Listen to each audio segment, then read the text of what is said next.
เหตุใดวันนี้มีคนเข้าวัดน้อยจังอยากให้เหมือนก่อนอีกครั้งฝากความหวังกับคนรุ่นใหม่เชิญชวนทุกท่านเข้าวัดเข้าวารับศีลรับพรหลวงตาเสริมคุณค่าให้กับจิตใจ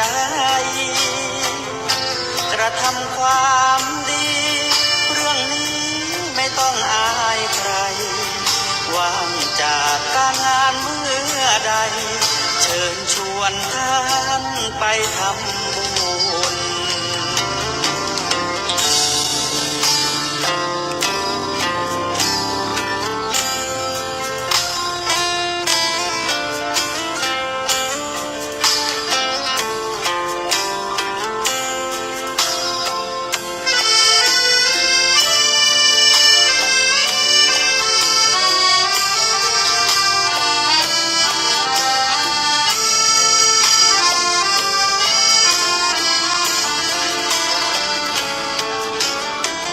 เชิญชวนทุกท่านเข้าวัดเข้าวารับศีลรับพรหลวงตาเสริมคุณค่าให้กับจิตใจกระทำความดีเรื่องนี้ไม่ต้องอายใครว่างจากการงานเมื่อใดเชิญชวนท่านไปทำบุญกระทำความดีเรื่องนี้ไม่ต้องอายใครฝากเพลงเชิญชวนหญิงชายอย่าอายเรื่องการทำบุญ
นอบน้อมต่อพระรัตนตรัย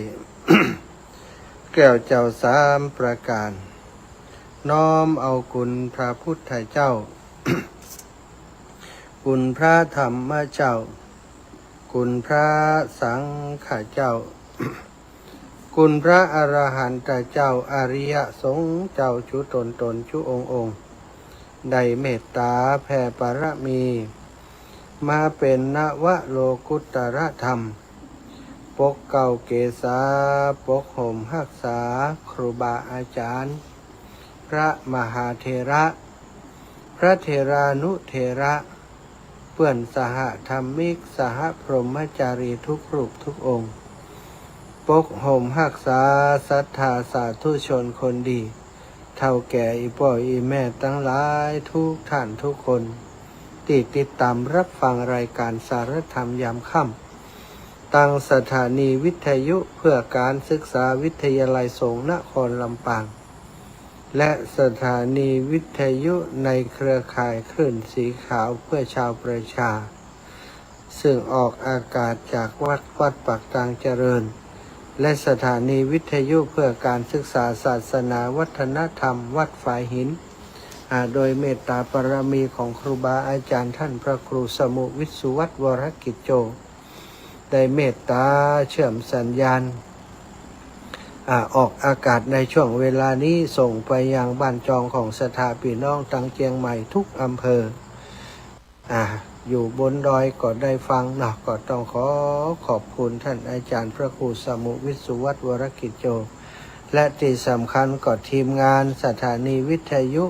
วิทยาลัยสงฆ์นครลำปางดร.จิรศักดิ์ บรรลำผอ.สถานีดร.แอมลูกสาวน้องแอมพัชริยาฟองจันตาเจ้าหน้าที่สถานีฝ่ายรายการและก็น้องนัทสถาพรสุธาคำช่างเทคนิคของสถานีดึกเดิงคืนแต่คืนตีสี่ห้องลูกเบาสัญญาณตั้งลำปางบ่มีเด้อลูกเน้อเป็นเพลงลูกนัดก็ลูกคืนมาเกาะสัญญาณให้ต้องขอบคุณลูกเบาเนาะมีความเสียสละ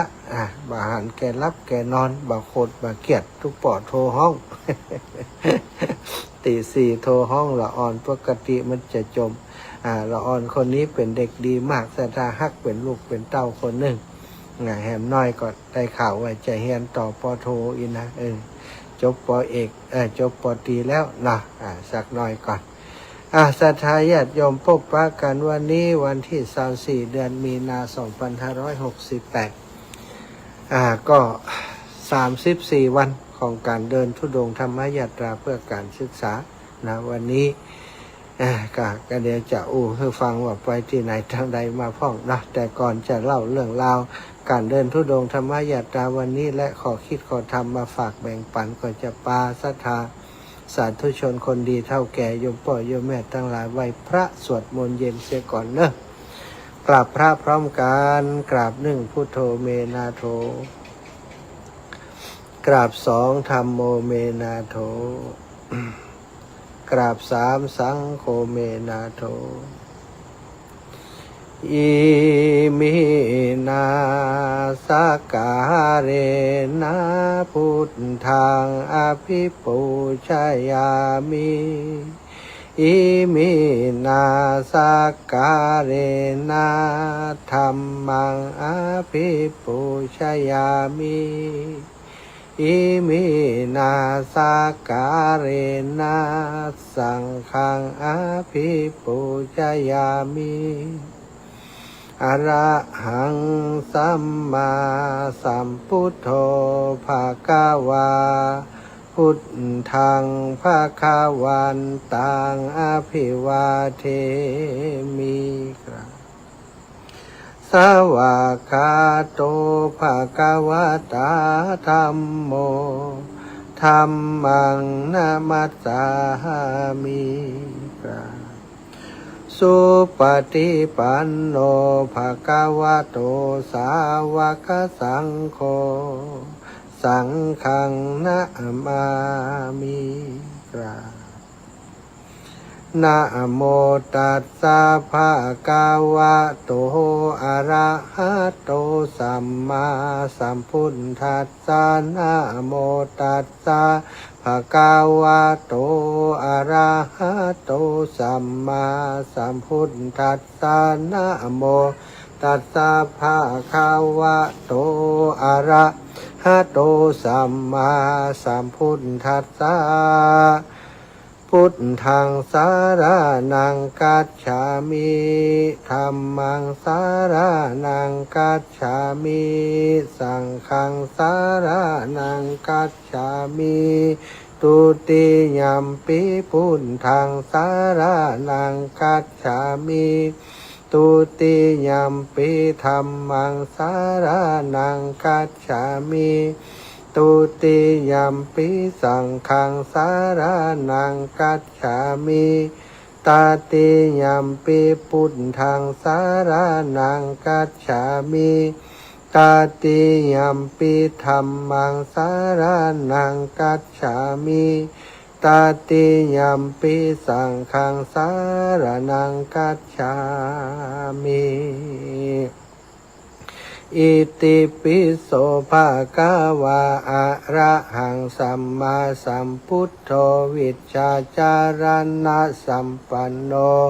สุขาโตโลกาวิทูอนุตตโรปุริสัทธัมมัสสารถิสัทธาเทวมนุษย์สานังพุทโธภะคะวะติสาวะคาโตภะคะวะตาธัมโมสันทิฏฐิโกอากาลิโกเอหิปัสสิโกปานายิโกปัจจตังเวทิตาโพวินโยหิติสุปฏิปันโนภะคะวะโตสาวกสังโฆอุชุปฏิปันโนภะคะวะโตสาวกสังโฆยายะปฏิปันโนภะคะวะโตสาวกสังโฆสามิจิปฏิปันโนภะคะวะโตสาวกสังโฆยาทิทางจัตตาลิปุริสายุคานิอัตถปุริสาปุคลาเอสาภะคะวะโตสาวกสังโฆอาหุนายโยปาหุนายโยทักขินายโยอัญชลิการะนิโยอนุตตรังปุญญเขตังโลกัสสาติกราบพระพร้อมกันเนอกราบหนึ่งพุทธังวารันตังศีรสานะมามิกราบสองธรรมังวารันตังศีรสานะมามิกราบสามสังฆังวารันตังศีรสานะมามิศรัทธาญาติโยมไหว้พระสวดมนต์แล้วสบายใจกันแล้วเนาะถ้าบ่ได้ไหว้พระมันก็ติดหันน้อยศรัทธาญาติโยมหลายคนหลายท่านก็เป็นประจำไปเห็นแล้วเนาะถ้าจะมาเข้ารายการถ้าบ่ได้ไหว้พระก็จะโทรมาเดือดร้อนอาจารย์อีแม่ท่าอยู่นี่นะ วันใดอาจารย์ได้เข้ารายการเลยมันได้สวดมนต์ก็ยังบ่สวดคนเดียวอีแม่สวดบ่ได้ อีแม่บ่ฮู้หนังสืออ่านบ่ได้ว่าตัวได้นะหลายคนหลายคนว่าจนได้ไปเลยชำนาญไปเลยคล่องไปเลยเนาะทุกวันน่ะก็เป็นประโยชน์ซะทางการที่เราทำการทำงานวันค่ำเนาะแล้วก็ถึงเวลามาก็ได้ฟังน้ำฟังธรรมตอนค่ำเจริญพรโยมน้องเจริญพรท่านมหาเจ้าปัจจ้าบานนั้นห้วยทางอีกะห้วยทางเตียนชัยตำบลชัยวัฒนานี่เจ้าโอเคเจ้าวันปู่ก็ถ่ายจะเดินมาถึงโอ้ท็อปปูนุปเตาพาไทยแล้วก็ถ้าจะถึงอยู่แต่จะถึงบ่ไกลอันสีมหาเดินทางจากห้วยทางจากเมืองปัวมาผ่านโอ้ท็อปปูนุปเตาพาไทยน่ะจะไปภาคที่ไหน วันผูกนี่ก็จะเข้าไปอันก็ตอนไปพักคันสกรรมแล้วก็จะอันไปที่วัดอันหนองบัวพอเปิ่นจะขึ้นไปกันตอนบ่ายขึ้นไปห้วยน้ำคุณนะยมน้องไปไหนก็วันผูกไปส่งทุกปีไปวัดหนองบัวกำตอนบ่าย โอ้ ได้ครับ ยกนอกทางเตาโมงเขา เป็นอย่างเพราะว่าอาจารย์นั้นพระครูอนุกุลนันทกิจกับสแตนบายไว้ละเปิ่นจะมาฮับทุกปี มาทำสีโอท็อปโอนอุปกรณ์การไทยเลย เจ้า ทำสีบ้านห้วยค่ะ เดี๋ยวถ้าสมมติว่าเปิ่นมาก่อนทุกปีก็จะโทรบอกเพื่อนได้ถ้าบัดได้แวะควรรูปเก่านะ ค่ะ ควรรูปเก่าเจ้า ถ้าสมมติว่าทุกปีนะอันปีมหาน่ะได้ผ่านโอท็อปเดินผ่านโอท็อปโอนอุปกรณ์การไทยก็แวะยาแวะกาย มเนี่ยยมยายแจ๋วอ่ะอยู่นี่ตลอด อ๋อเจ้า สองพาสีมหาน่ะฝนมาหับเนี่ยก่อนบ่ได้ทานบ่เป็นหยังเพราะว่าพวกการมาเขาก็ยังมีติจะได้ปะกันอีกแน่นอนเดี๋ยวจะปิกมาหาอยู่นั่นมาทานสีสวนปฏิบัติธรรมโยมน้องเจ้ามาอยู่สักเดือน2 เดือนเลยโอ้ตายอะงานตอนนั้นพอเดินทุดงแล้วงานทุกปียาวเลยอ่ะงานโอ้สปะสเปดหลอดเตียนไปทานเตียนงานกิจกรรมเยอะแต่ว่าถึงจะมาอาจจะได้มาเมินแต่ก็มาถึงจะมาเหนื่อยโยมน้องทุกปีเหนื่อยขนาดนั้นเหนื่อยกันเหนื่อยงานขนาดนั้นทุกปีอยากจะมาสักปุ๊บเจ้าอันพักคนยนต์ใจสักอาทิตย์สักเดือนหนึ่งมาเลยมาพระสาไปอยู่ในสวนปฏิบัติธรรมกุศลเจ้าจ้าโอเคอันโยมน้องขออนุโมทนาสาธุบุญในการเดินทุดงของปีมหาครั้งนี้ด้วยนะเจ้าน้องละแบ่งบุญกันแบ่งบุญคือโยมน้องบุญรักษาเป็นโยมน้องโยมแม่อยู่ด้วยกันท่านแม่แจ๋วด้วย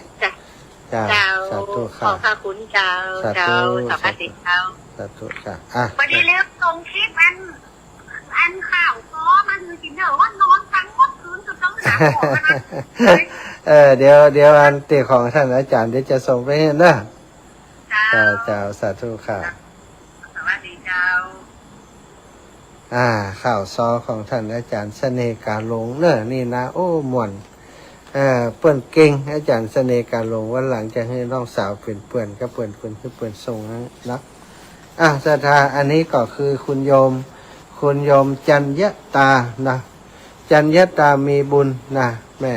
จันยตามีบุญนามสกุลมีบุญบ้านเป็นเจ้าของร้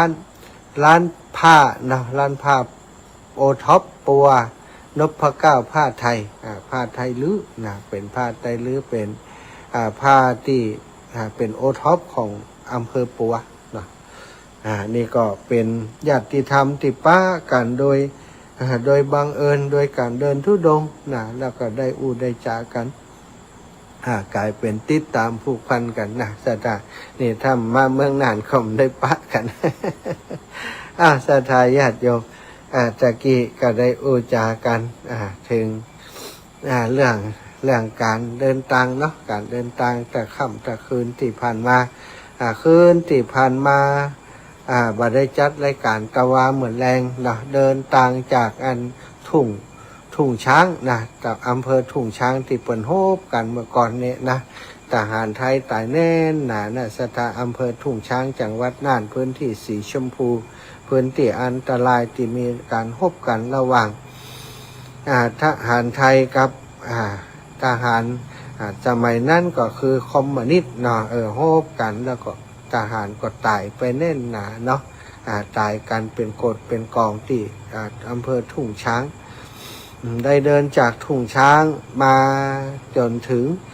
อำเภอเชียงกลางตะวันนี่นะอำเภอเชียงกลางมาถึงบ้านน้ำอ้อตำบลเปืออำเภอตำบลเปืออำเภอเชียงกลางแล้วก็ได้พักที่ป่าจ้าสุสานป่าจ้าบ้านน้ำอ้อ ก็ได้มีคุณโยมสนันคุณโยมสนันคำยันคำยันนามสกุลค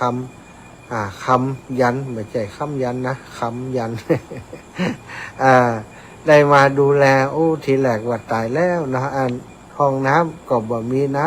ำมีอาศัยว่าโอ้มีน้ำขวดใหญ่อยู่2 ขวดขวดน้อยแหม3-4 ขวดก็ถ่ายจะป้ออยู่ตึงเข้าห้องน้ำตึงส่งน้ำตึงเอาไว้ฉันไปไล่เก็บไหลเลาะไหลล้อม น้ำขวดเหลือเล็กเหลือน้อยเอาใส่คู่ใส่ถังไว้มันก็ตึงมีเยอะบางปัจเจ้ามันมีน้ำที่เขากินบ่เสี่ยงนะมันเหี่ยเต็มนั้นอันนี้ตึงบ่เหี่ยเหตุกำแล้ว ว่าโอ้เอาจากมันใจประหยัดเตอะละตอนเจ้าก็บ่ส่งมันละเนาะบ่ส่งน้ำบ่เข้าห้องน้ำไปเข้าปั๊มไปส่งปั๊มเพิ่นเอาไว้น่ะกึดในใจไว้โอ้พอใกล้จะค่ำโยมสนันโยมปีสนันอายุ60 ปลาย65เนาะอายุ65เข้ามาหาก็เป็นโยมที่ถวายน้ำขวดใหญ่ให้อาตมาขวด ตอนอาตมาเดินผ่านหน้าร้านเปิ้นก็ถามเปิ้นว่าอันป่าจ้ามีก่อเต็มนี้เปิ้นก็จี้บอกให้นะเปิ้นก็โตยมาพอว่าอาตมาพักป่าจ้าก็พอเปิ้นหันพักเปิ้นก็เข้ามามาสนทนาโดย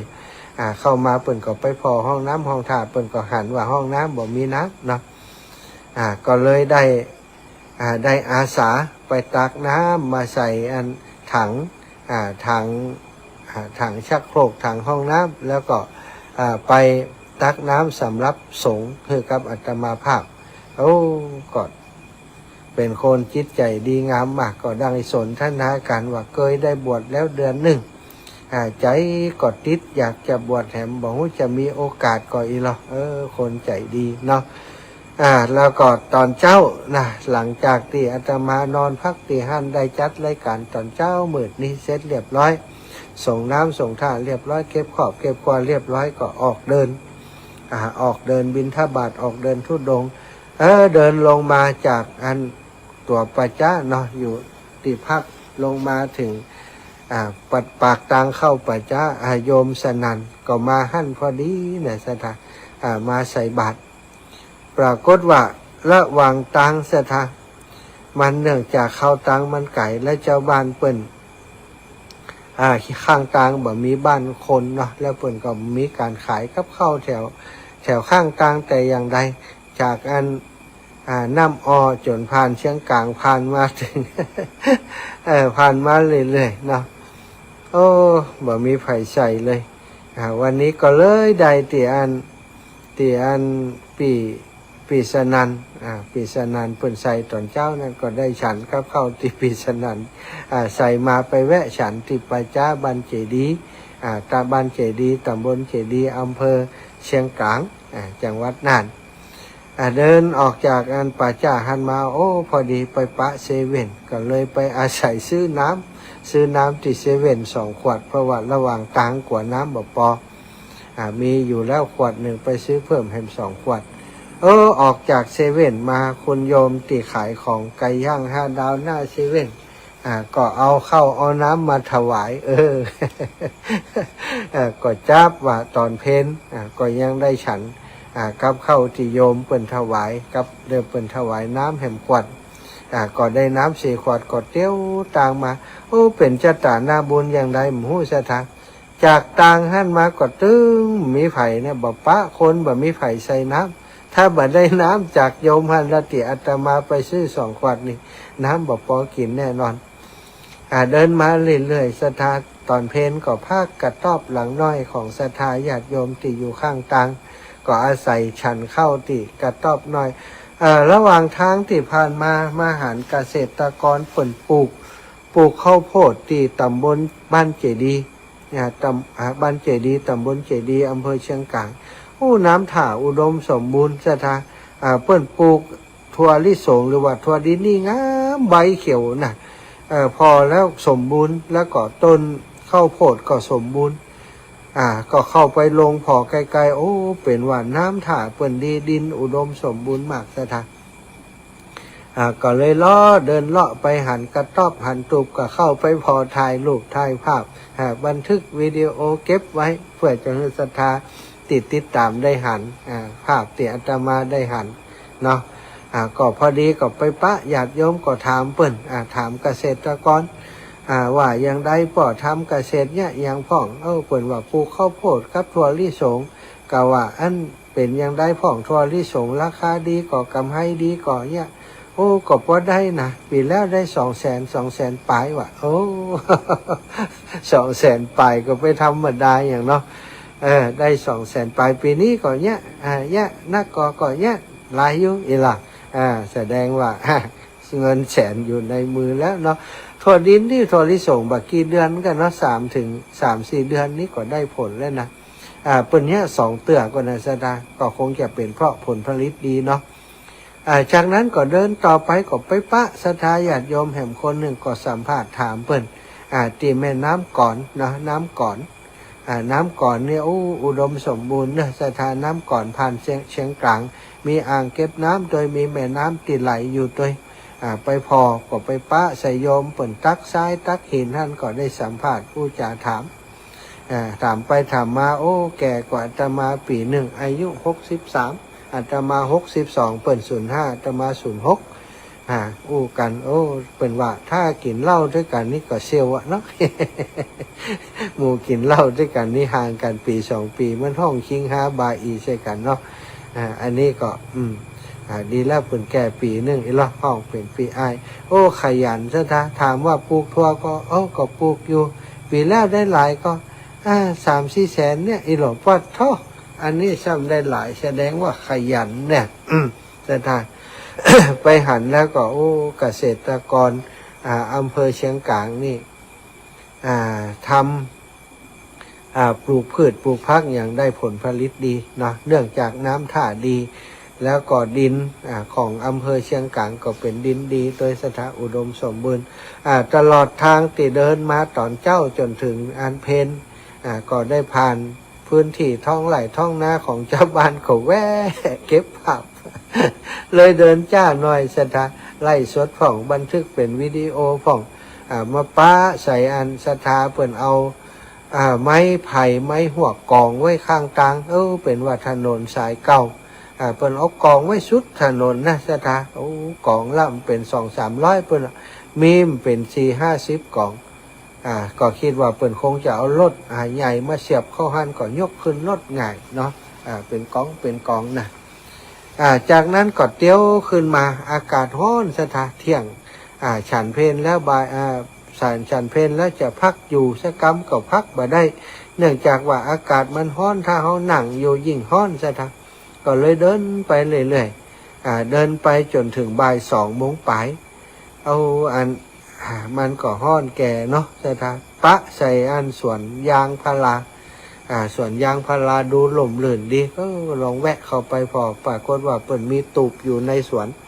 ก็เลยไปพักตูบพันยังแควนน้อยสถาตูบที่อยู่ในสวนมันเย็นเนาะต้นยางพารามันคลุมตูบหมดแล้วก็มีลมพัดเบาๆก็เลยพักอยู่ติดตูบพันประมาณ30 นาทีพอได้ ยืดแข้งยืดขาเนาะแล้วก็ตากผ้าเปียกมูดสถาเสร็จแล้วบ่าย2 โมง3 โมงเนาะก็ออกเดินทางต่อจนมาถึงบ้านห้วยถ่างบ้านห้วยถ่างตำบลชัยวัฒนาที่นี้ก็มาถึงอันปากตางติดจะมาป่าจ้าเนาะก็หันเปิ้นเกษตรกรเอาไม้ไผ่เป็นไม้ไผ่สร้างหม่นกับไม้ไผ่สร้างไฟนะสร้างไฟก็สร้างหม่นเปิ้นเอาตั้งงานสูงสถาสูงประมาณสัก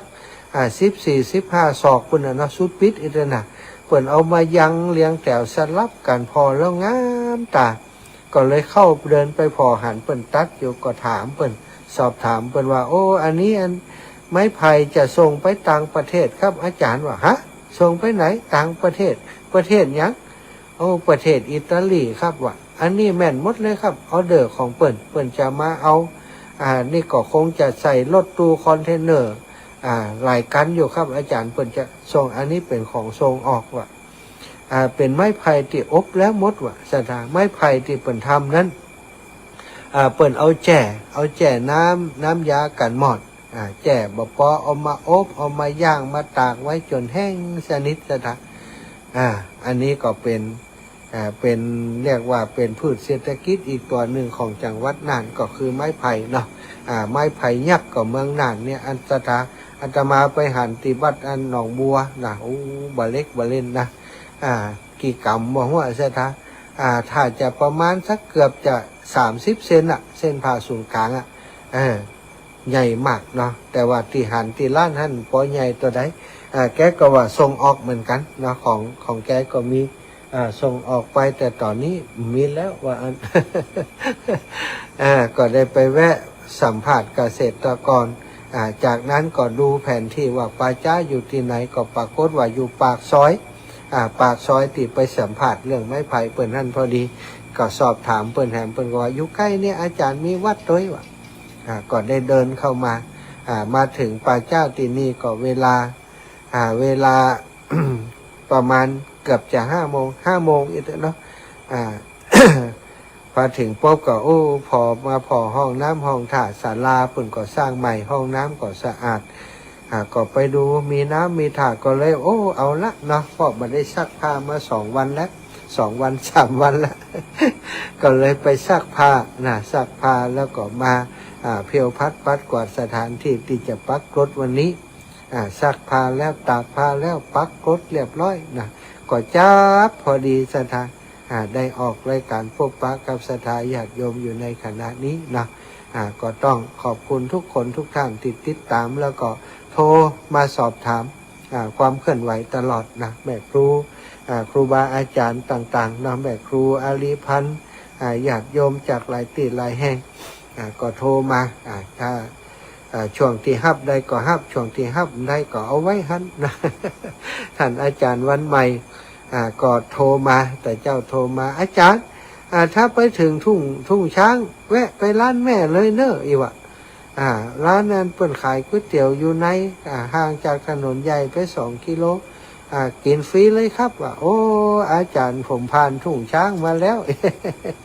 ผมมันไปลงรถติดทุ่งช้างแล้วก็เดินจากทุ่งช้างเข้ามาทางเชียงกลางมาปัวเสียดายว่ะมาได้เข้าไปหาโยมแม่อาจารย์วันใหม่เนาะบอกว่าเปิ่นอยู่ทุ่งช้างทางหู้ว่าเปิ่นอยู่หันก็ถ้าจะแวะหาเปิ่นอยู่ตะวันวันนี้ก็เดินมาอากาศร้อนโดยแล้วก็ปรากฏว่าโยมตอนที่ออกจากสวนยางพารามามีน้ำเหลืออยู่ประมาณสักเกินขวดเนี่ยสถานกาว่าเดียวถ้าไปเจอร้านตั้งนาจะซื้อน้ำอีเนาะจะซื้อน้ำมันฉันสักหน่อยกว่าน้ำมาปล่อยเดินมามันเป็น มันเป็นป่าเป็นน้อยเป็นรีสอร์ทร้านอาหารร้านอย่างก็มีอยู่แต่ว่าเปิ่นปิดไปเหี่ยส่วนใหญ่ซะนะพอที่หาจะซื้อกระตึ้งมีเดินมาว่าสงสัยถ้าน้ำมดนี่จะแย่อย่างไรเนาะกึดไปกึดมาสักจำลำมีรถปิกอัพมาจอดตั้งนาแวบเดี๋ยวก็โยมเดินลงมากำน้ำมา2 ขวดพร้อมกับซองขาวมาตัวเอาน้ำมาถวายเอาซองมาถวายก็เลยปั่นปอนอายุวันโนสุขังพลังคือเปิ้นเลยจากหันมาหน่อย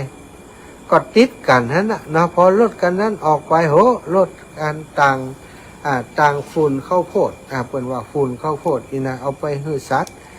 ก็แวบจอดเดินข้ามต่างมา2 คนผัวเมียหิ้วถุงไม่แห่ถุงนึงเอากึดในใจตอนที่เดินมาว่าจะซื้อน้ำเย็นถ้ามีน้ำอ้อยน้ำตาลสดจะซื้อน้ำตาลสดฉันสักหน่อยถ้ามีน้ำอ้อยก็ดีแต่ว่าภาคเหนือเขาบอกไข่หันมีน้ำอ้อยซะทักวันก่อนหันตี 1ก่อนจะถึงปัวเนี่ยว่ามีน้ำอ้อยแต่พอเดินไปมีกับร้านเปล่าบ่มีคนขายเปิ่นไทยยุดเปิ่นพอดีไม่ได้กินน้ำอ้อยก็กึดอย่างเนาะกึดในใจว่าเดี๋ยวถ้าปะร้านจะซื้อน้ำตาลสดของที่มันชื่นใจฉันสักหน่อยเนาะรู้สึกต้องการหวาน กึดในใจพอดีโยมเดินลงมาหิ้วถุงมา ศรัทธาญาติโยมบ่น่าจะนะมีน้ำตาลสดนะกับน้ำเย็น2 ขวดว่ะน้ำเย็น2 ขวดครับไออย่างเปิ่นว่าวิตามินซีแห่งขวด1ลงเดินลงรถมาเดินเข้ามาหาเขาว่าว่าเดี๋ยวนี้เน็ตแล้วกึดใดนั้น กึดอยากกินน้ำตาลสดน้ำตาลสดมาทันทีนะเนาะก็เป็นเทวดาเพิ่นให้ไปโดนจิตโดนใจเขา2 คนพ่อเมียนั่นถ้าจะไปซื้อที่ไหนมาสักเตี่ยซะทะถ้าจะแวะซื้อที่ไหนมาสักตีเพราะว่าระหว่างทางที่อาตมาเดินมานั้นอาตมาบ่หันร้านค้าไหนสักตีเพิ่นถ้าจะหันอาตมาเดินมาแล้วเพิ่นจะแวะเข้าไปซื้อแล้วก็โตยมาจนเจอแล้วก็เอามาถวายเนาะอันนี้ก็คือวันนี้มีบุญได้กินได้ดื่มน้ำแล้วก็บ่ได้ขาดพอโยมเพิ่นใส่น้ำที่ว่าตะกี้น่ะซะทะตอนบ่มีน้ำนี่ก็ใครได้น้ำเหลือเกินพอมีน้ำแล้วมันหนักซะทะ เปิ่นใส่คนละ2 ขวด2 ขวด2 ขวดเอากลายเป็นน้ำอยู่ในย่าม6 ขวดกันนะจะเอาคือคนอื่นก็กลัวว่าถ้าเอาไปตั้งหน้าหรอกเอาป่าจ้าอยู่ในแพะในป่าจะเงี้ยอย่างไรน้ำบ่พอกินเยอะๆอย่างไรนะก็จำเป็นสปายมาอย่างอันซะทะพอสปายมาอย่างอันปรากฏว่าบ่าของอาตมาเนาะติดไหลคือมันนักซะทะวันนี้เลยปวดไหล่ถึง2 ข้างถึงข้างนี้ข้างนี้รู้สึกแสบ บ่ได้ทายตอนที่อันเอาควาลงใหม่ๆถ้าเอาควาลงใหม่ๆทายถ้าจะแดงปะลึงเนาะบ่ได้ทายคือตัวเก่าพอใช่กรรมเนี่ยอันนี้ก็คือกิจกรรมวันนี้ที่เดินทุดงมาหลายคนที่เปิดติดตามทาง Facebook เตี่ยตมาไลฟ์สดก็จะหันกิจกรรมต่างๆแต่ติบ่ได้บ่มี Facebook บ่มีอย่างก็เล่าให้ฟังอย่างนี้เนาะศรัทธาญาติโยมแต่เจ้านี่ได้ออกอากาศนะรายการแต่เจ้าก็ต้องขอสุมาอภัยกับศรัทธาตี 3 ถึงตี 5แต่ว่าช่วงตี 3 ถึงตี 4นั้นที่สถานีลำปางของเฮารับสัญญาณบ่ได้เนื่องจากว่าที่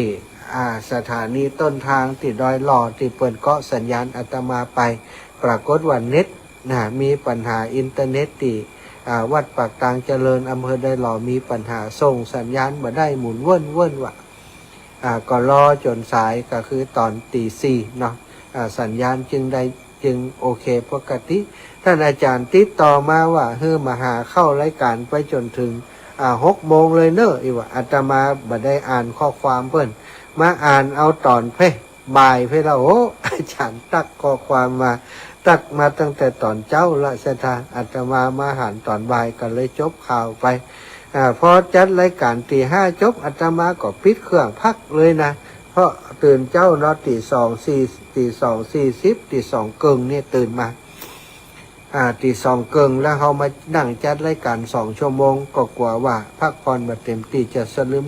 จัดรายการแล้วปิดเครื่องปิดโทรศัพท์เอาโทรศัพท์ไปชาร์จแล้วก็นอนพักแค่1 ชั่วโมงถ้าจัดรายการต่อก็คงบ่ไหวบ่ได้พักเนาะแต่ท่านอาจารย์ก็หวังดีบอกว่าตอนเจ้านี่มันก็สัญญาณบ่ได้ช่วงตี 3 ถึงตี 4มาหาจัดต่อไปตี 5 ถึง 6 โมงก็แล้วกันแต่ว่าก็บ่ได้จัดสักกรรมเนาะแต่ว่าขอบคุณครูบาอาจารย์ท่านพระครูอภิวัฒนวิกรมติเมตตามอบเวลาให้มาถึงบ่ได้จัดก็ต้องขอบคุณจัดเป็นอย่างสูงกับครูบาอาจารย์เนาะศรัทธาญาติโยมมีศรัทธาสำหรับคนที่หอมเรื่องงานบวชสามเณรนะตอนนี้อาตมาภาพก็ปิดรับสมัครแล้วนะปิดรับสมัครแล้วเพราะว่ามีหลายที่หลายแห่งที่เปิ่นบวชเหมือนกันอาตมาก็บ่อยากจะรบกวนศรัทธาที่เปิ่นงานมีงานบวชที่ใกล้ๆบ้านเฮาก็มีงานบวชใกล้ที่ไหนก็เอาที่หั่นก็แล้วกันเด้อศรัทธามีคนที่ร่วมบุญงานบวชกับอาตมาแม่มีบุญบรรจำตะกี้เปิ่นฝากโยมลุงโบกับน้องบัวตองเนาะโยมแม่มีบุญอีกกันเนาะจื่อนะโยมแม่มีบุญบรรจำบรรจำได้บ่ฮู้จำมันบรรจำหลังบรรจุดบรรจำจ้ะบ่ฮู้เนาะ มีแหมจ้ำหนึ่งบันจ้ำอีน้อยหลังมจรบันจ้ำแม่มีบุญถ้าแม่มีบุญฟังรายการอยู่จดเบอร์โทรไว้เนอะ0808844173 ก็เดียวแม่มีบุญก็โทรมาเนอะ080882ตัว42ตัวแล้วก็0808844173โทรมาบอกว่าแม่นก็อีแม่จำได้บ้านจำได้เนาะ200 บาทนะแล้วก็มีโยมน้องสมจิตอินทรวิจิต200แม่คิมศรีอินแก้ว100แม่อุไรวันบันสัลลาแหม100นะเป็น400โอนมาเรียบร้อยโยมศิรินทิพย์ศิรินทิพย์ศรีสุวรรณ100แม่กาญจนาชัยมงคล200แม่เพญณลำพูน 1,000 บาทจำเนียนกันทาทอง 1,000 บาทปอบุญทาจิระโพ 1,000 บาทนงรักชัยชนะ 1,000 บาทรถสุคนแสนยศ 1,000 บาทคุณโยมกนกพิษชัยนา 1,000 บาทนะแล้วก็แม่บัวพัดกุหลัน200 บาทแม่กาบแก้วศรีอินแก้ว100 บาทมายุลีนิตยากับมายุลี2คนพี่น้องศรีอินแก้วคนละ100 บาทนะแล้วก็แม่ทองเครือชัยกันทา 1,000 บาทครอบครัวสารปีจากเชียงใหม่ครอบครัวแม่ขจรสารปีเนาะ100 บาทแล้วก็แม่สมพร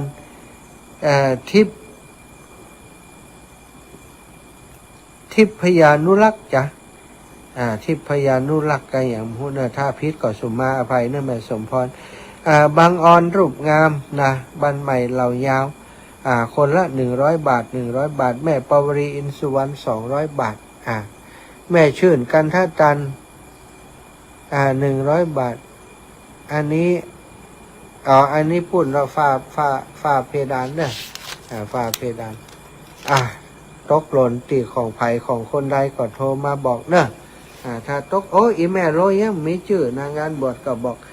ก็จบวันผูกเนาะวันที่25ปละอาจารย์อาตมาจะรวบรวมปัจจัยสตางค์คือกับท่านอาจารย์พระครู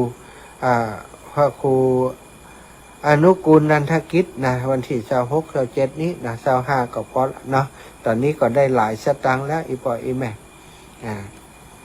ไผ่จะหอมกับหอมใกล้ๆบ้านเฮาเนอะแม่บัวเย็นจันทบเจริญพรป้าจารย์เจ้าแม่มีวงแสนคำเป็นน้องผ้าพิดาน100นะทำอยู่ที่แม่เนี่ยล่ะแม่มีวงแสนคำกะเจ้าแม่มีวงแสนคำแม่มีวงแสนคำเจ้าน้องพิดาน100เจ้าโอเคเรียบร้อยเนาะแหมแล้วไปอยู่ไหนแต่เจ้าไปเสียที่เปิดคนศีลคนซ้ายคนนั้นเห็นตังหันน่ะทำเก่งใจลงอับน้ำได้หม้อน้ำใสเท่เนาะใสมีเตามีอย่างเห็นไหมวะตุ้นเนอะขอบคุณแม่นะเจ้าแม่บัวเย็นจันทบแม่ลองกันอุบเจริญปอนแม่โอนไป100ไงเจ้าเงินลงรัดโอนไปแม่อันเนี่ยก็บวชเน้นก่อนเนาะเจ้าแม่ลองกันอุบเจ้าลองกันอุบ100จัดตุ้นได้แม่เนอะเจ้า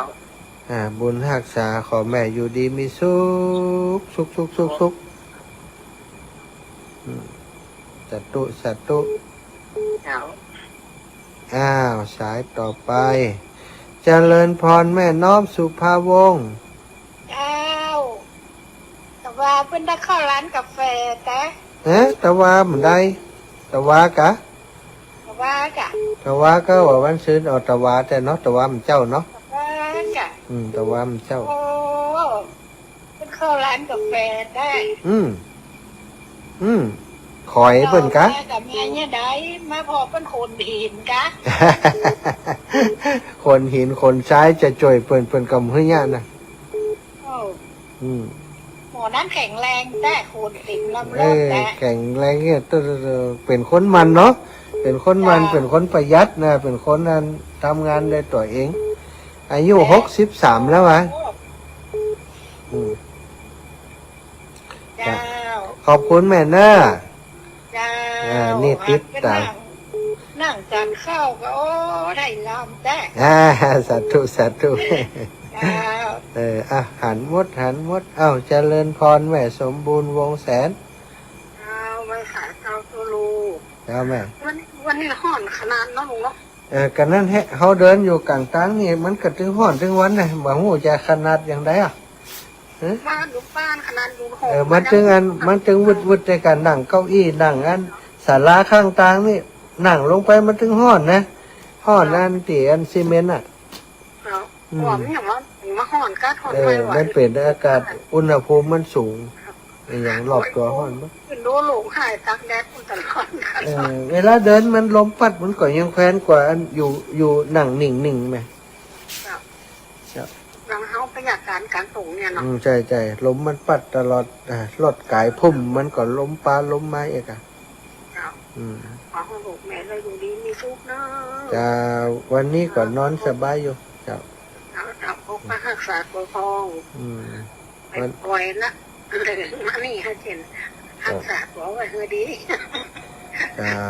สาธุบุญทักษาเนอะ เราไว้สาลูก จ้าบุญทักษาแม่สมบูรณ์วงแสนบ้านไร่ศิลาทองเนาะมีศรัทธาญาติโยมจากหลายที่หลายแห่งเนอะที่เปิ่นติดตามได้อันนี้อยู่เจริญปอนแม่ย่านวล จ้าเอาไว้จ้าวันนี้ห้อนขนาดบ้านแม่เขาก็ห้อนนะ ตั้งเพศก็หนักหนาหนักแกอยู่ แม่ว่าดูตู้ลูกเนาะเดิน ไข่ดำพิริราคา แปลกหออันไข่ดำมันตึ้มดำหอหน้าก็หมอกแดงปลึงได้เนี่ยมันพอดำ มันดำตึกละกันหาเนาะ กะเฮะเคสอ่ะ ดำตึกละเนาะมันเนี่ยดำหมดอันละเนาะ จ้ะ ได้กันยังเก่าแล้วเนาะ ถ่ายอย่างนั้นอ่ะเนาะ เนาะ เจ้า เป็นกำลังใจให้ตู้ลูกด้วยเนอะเดินทางปลอดภัยเนอะเป็นตนวุ้นเนาะนึกได้กินนั่นละ แล้วแต่เจ้านี่เขาถามมันผูกนึกทำกำกะ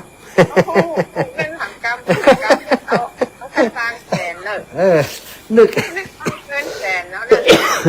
นึกอย่างนั้นกับไข่ม้าเห็นเนี่ย นึกเอาว่าต้องมาเดินนัก ได้เดินนัก เจ้าสาธุ เจ้าไว้สาเจ้า โยมแม่นวลยอดคำปันศรัทธาญาติโยมเหลือเวลาแหมเล็กน้อยแหมสัก4-5 สายก็ได้อยู่เนาะ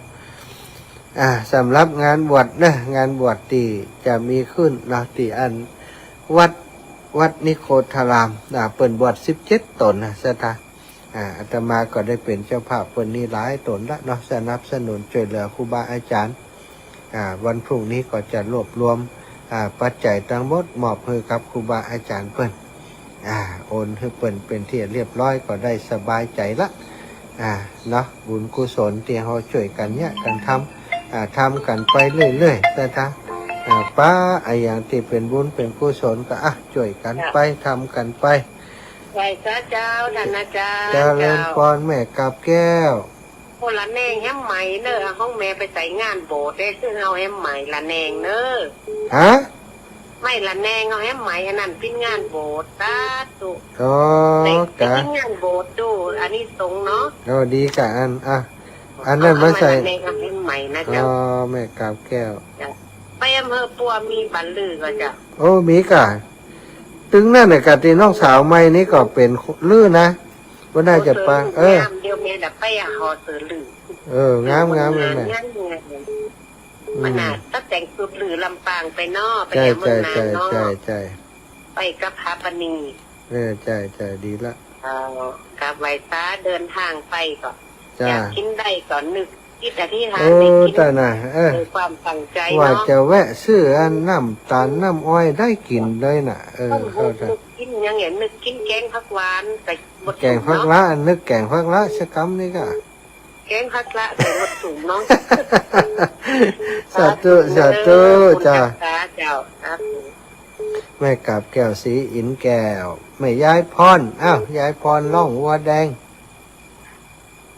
ยายบอกว่าอันนี้ไปแบบกินย่างได้แล้วเด้อ60 บาทอ่ะ อะยัง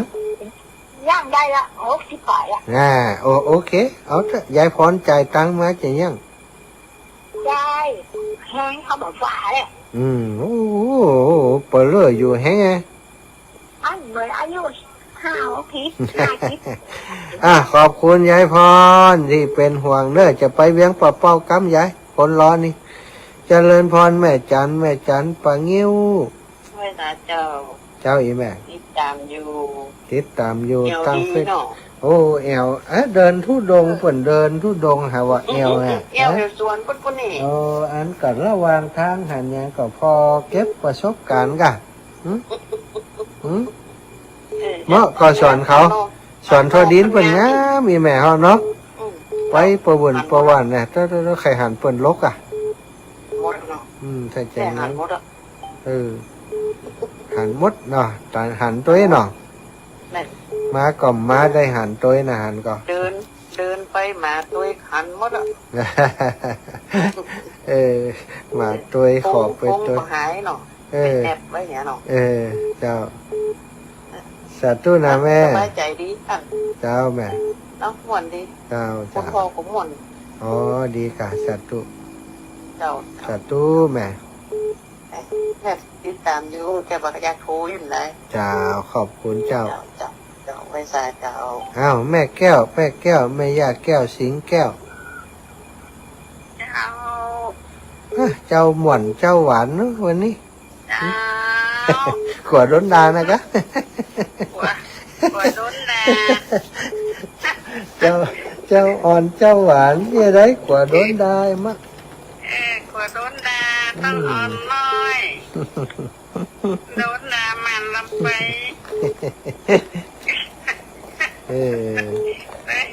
เลยเอาอ่อนๆหวานๆนี่แค่น่าก็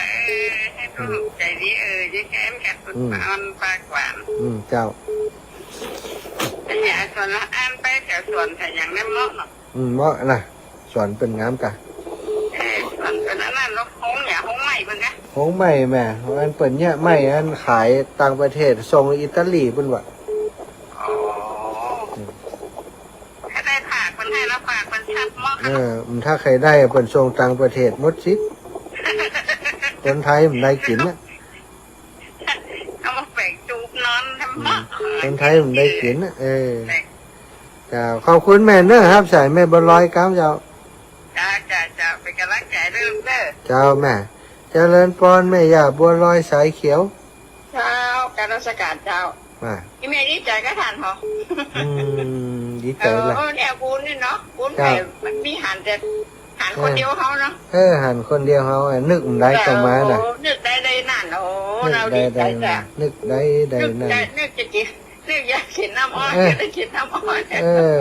นึกว่าเดี๋ยวถ้าไปปะร้านจะซื้ออันเป็นน้ำหวานน้ำอย่างถ้ามีน้ำตาลนั้น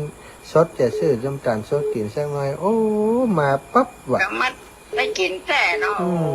เทวดาส่งมาทันเนาะ แต่เทวดาส่งมา ส่งมาทันแต่หนาวโอ้ดีใจ เจ้า พื้นห้องก็ทันพื้นเดียว ดึกมาก่อนห่มผ้าไหนแม่เดี๋ยวนี้ยังห่อนอยู่เจ้าอ๋อก็ดี เจ้าแม่ เจ้า สาธุนะแม่นะ เจ้าสาธุเจ้าคุณอาสาเนาะ เจ้าแม่เจริญพรแม่สุแก้วศิลาพรสอนศรีนุสอน เจ้ากลับไปแสนเนอะโอ้โหเดินทุดงนี่น่ะ เจ้า ได้ แม่ หอบจะเป็ดโดยเดี๋ยวคนเนี้ยสวนทำสวนรกบถั่วดินมันได้ขายถั่วดินได้เงินเป็นแสนได้ เอานี่เปิ้นอู้กำแสนนี่เปิ้นนั้นเขานี่ได้10,000-20,000ก็อู้กันเสียงดังอันนี้ได้ปีแล้วได้3-4 แสนอีว่าโอ้ฟ้า3-4 แสนก่อนกะอีหรอเจ้าเนี่ยน้ำเปิ้นดีสังเปิ้นดีอันเนี้ยเปิ้นได้เงินโคนขยันนี่ คนข มันจึ ยั ง น มาขาดดินขาดมือเด้อ เจ้าต้องสุดปิดให้นาเปิ้นนี่แม่ เจ้าแล้วก็เอ็นดู ท่านพระแม่วันนี้น่ะแดดร้อนเหือย้อยหยิบย้อยนี่หอนหมด เจ้าเจ้าสาธุแม่ กราบไหว้สาเด้อแม่สุกแก้วศิลาพรสิตี้อ่ะมันห้องดับปูนโอ้ยฟองขึ้น98.75ว่าถ้อยจ่องซักชัดเจนไปเลยเด้อจ้า สาธุสาธุสาธุแม่สุแก้วพี่น้องบ้านวังเหนือก็มาแล้วแม่เอ้ยบ้านใหม่วังมน ไหว้สาเจ้าท่านอาจารย์ เจริญปอน ทุกแต่นะเจ้าเนาะเป็น น่า ได้ก็เป็น น่า กินนั่น นั่น เนาะ น่ะผมรักษาเจ้าข้าขาดแข็งแรงนะเจ้า เจ้าโยมแม่ฮ้อนเจ้าเอ็นห่วงอยู่ห่อน สาธุค่ะ อยู่ดีมีสุขเนอะข้าไปอันตรายอย่าได้มาใกล้มาไกลทันเนอะ เจ้าโยมแม่ เจ้าคือกำลังใจนะเจ้าไหว้ สา สา ธุ เจ้า เจ้าสาธุเจ้าเจริญปอนแม่บัวขี้ท่าโป เจ้าไหว้สาเจ้าทานหันมดละ หืม หันมดอะ หันมด สด หันมดได้เหล่าให้ฟังจำนี่เนาะ ไอ้หยังคนตักไส้ก็ยืนท่าพอคนยัง ถ้า มันลึ พ ก อ แต่ ลึ ว่าก หั ก็ วใจแต่เลยล่ะ เหมือนนึกอันใดก็ได้สมความมุ่งมั่นปรารถนาแล้วท่านเนาะ เจ้าอีแม่เจ้า ได้กินน้ำตาลก็ได้กินน้ำตาลนึกอันใดนี่ก็ได้กินโซนบุญแต่เลยว่ะ สาธุเนาะ บุญตาบุญจินบุญสตะ ซึ่งบ่าบางวังอ่ะทำนี่นะ บางวังเนาะ บางวังอ่ะได้ถึงเวลานะก็มากินกับกัน สาธุเด้อ เจ้า เจ้าครับแหมสายหนึ่งแม่แก้วกันท่าวังกวางเป้าโม11 โทรเป็นพวกที่เบอร์บุญอ่ะ เราหล่างบัด บัดตาลเปิ้นเจ้าแม่เรียนนี่ถึงแน่นไรเนาะ ถึงนั่นแล้วมันได้ปีกจะง่ายใช่ไหม แหม2 เดือนแต่จะไปเดินเชียงใหม่อยู่ ไปเชียงใหม่อยู่ เจ้าสิ้นเดือนนี้ก็ไปเชียงใหม่ละ อ๋อสิ้นเดือนนี่ไง เจ้าแม่ไปตั้งเป้าไปตั้งอย่างปุ่นเด้อ เจ้า สาธุแม่จะห้าบสายแม่นางครับจ้า ไปสาเด้อ จ้าสถานวันนี้ทำในลารายการเด้อแม่ย่างนางคำอ้าย เจ้าไปสาเจ้าโตฝั่งก็คิดเจอประวันคอเนี่ย คิดถึงได้ยินเสียงดีใจดีใจเย็นมาช่วยๆได้ยิน เย็น เสียง เลยกะได้ยินเสียงมาชั่วโมงหนึ่งแล้วกะ แต่กำลังได้ยินเนี่ยตรงนี้ขับข้าวตะกี้มันข่าวอยู่เพียงปะเป้าเป็นมีข่าวอยู่เจ้าขอบได้ยินเพลงออกก็ยังหายแฮะเนาะเสียงข่าวออกแล้วน่ะเจ้าสาธุแม่หนาบุญรักษาเนอะจ้าบุญรักษาอยู่ดีมีสุขเจ้ากำลังใจเนอะอดนอนแล้วเนอะเจ้าศรัทธาอยู่ดีมีสุขกันกูคู่กูคนไม่ย่ามอมอินแก้วเจ้าแม่อันแม่ไปมังฝางได้หันโมดวะเพียงกว่าป้องก็ได้หันแล้วเนาะไปดอยอังคารไปกาดแม่สายว่ะโอ้หลานไปส่งเอี่ยวมดดีแล้วเจ้าได้หันโมดดีแล้วเนอะจ้าอยู่ดีมีสุขแม่บุญรักษาบุญรักษาอย่างเดียวกันเนอะเจ้า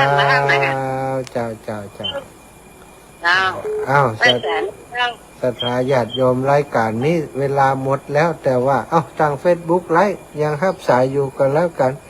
7541เจริญพรทางใด7541โอ้ยกะเจ้าท่านมาเจ้าแม่บุญนักบุญหนาเนาะนึกอะไรเป็นแก้วสารพัดมิตรนึกเนาะมันจับจังหวะมันดีมากบุญนักบุญหนาขอให้เจริญขอให้อยู่ดีมีสุขเนอะเจ้าแม่เดินทางความปลอดภัยแม่ก็เป็นห่วงเหมือนกันนะเป็นห่วงสบายดีนะความเป็นวันเวลาไม่ห่างเวียงกว่าเป้าเวียงกะหลงนี่เนอะจ้าสาธุไว้สาเจ้าทานเอาละศรัทธาญาติโยมมาได้ลารายการตั้งสถานีวิทยุสักกรรม เอาต่อโดยเฟซบุ๊กกันแล้วกัน เอาแม่ปานีห้วยฮีเจริญพรแม่ แม่ก็ ฮะ ลืมของแม่ก็ ลืมแล้วก้าแม่ปานีอันบวชพระแหละ เจ้า แม่ปานี วัดภาคครับภาคเพชรอันเจ้า จ้าแม่ปานีชัยวงศ์ คุณมีบุญแต่บุญแก่บุญหนักบุญหนา ชัยวงศ์บวชพระ100เพดาน100เนาะแม่เนาะ เจ้า จ้าแม่ปานี เจ้า ชัยวงศ์เจ้าขอบคุณแม่นะ เจ้า เนี่ยการก็วันนี้ วันนี้ยุดอาชีพหนึ่งเจ้า อ๋อเจ้าเนี่ยการก่อมพอตากแดดต่อได้ก้า ตากก็รู้ อืม อยู่ยังอันยังสั่งหาหนึ่งกับตากก็ได้หรออ่อนจะอดเอาอันนั้นกัน